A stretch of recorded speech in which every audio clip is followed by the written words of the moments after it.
In this week's lab, we were tasked with using our phone to determine the relationship between magnetic field and position.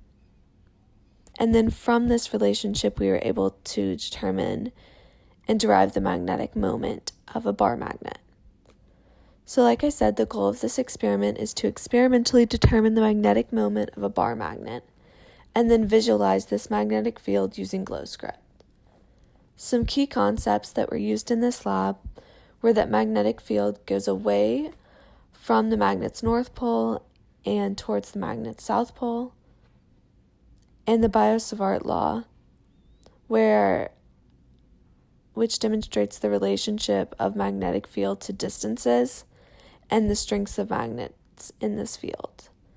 Some important findings in this lab were that the presence of electrons and other magnets will affect the measured magnetic moment, and the magnitude of the magnetic field decreases with distance.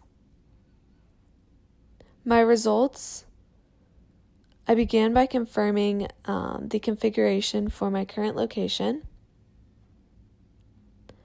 I did this by using the coordinates of my location and the provided resource.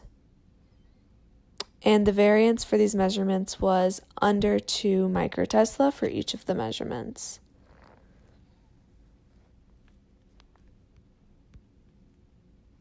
The table on the right demonstrates the averages of my position and magnetic field. And then the table below shows my measurements for off-axis field, where d is the hypotenuse distance between 2 points and by corrected is the difference of by measured and by earth.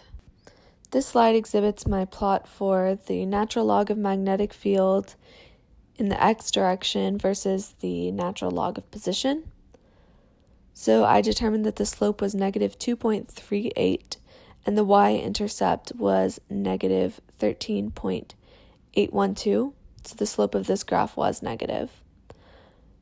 And using the equation listed below, we can clearly see that ln k is the y-intercept.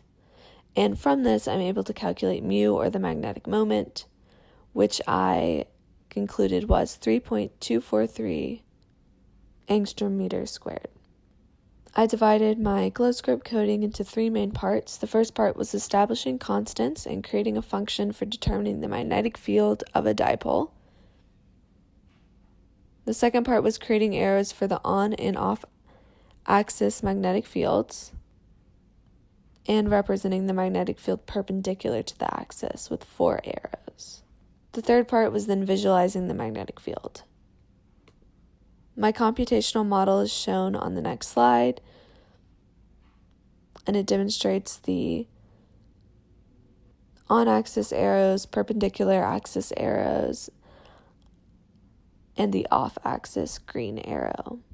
If I were to continue coding for the off-axis, the green arrow shown would be accompanied by several other arrows pointing away from the positive end, and then on the other side, green arrows pointing towards the negative end. So for the conclusion, just a reminder that the presence of any electronics or the introduction of any electronics during this lab could have altered the magnetic moment, and that my calculated magnetic moment was 3.243 angstrom meters squared, and the magnitude of magnetic field was shown to decrease with distance, which was demonstrated in my plot. So for final questions, if we hadn't compensated for magnetic north, we would have had to